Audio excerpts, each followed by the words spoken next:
السلام عليكم الزلزال. الحادثة الغريبة صارت في بلادنا للأسف، وإن شاء الله ما تتعاودش. شاب جزائري يركع أو يسجد لمترشح الانتخابات، وجم يسمعنا كان فيه اعتقال.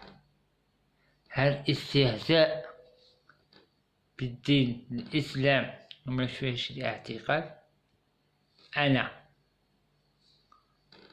أنا بحرية التعبير أن الجمهورية الجزائرية الشعبية الديمقراطية، الجزائر حرة ديمقراطية، استهزأ بهذا الثلاثة المترشحين. واش يصرالي اعتقال؟ فأنا استهزيت بالمترشحين، ولكن هذا الشاب لا يوجد الاعتقال، وبرضو دار حاجة خطيرة، استهزاء بالدين والسجود والركوع لله عز وجل.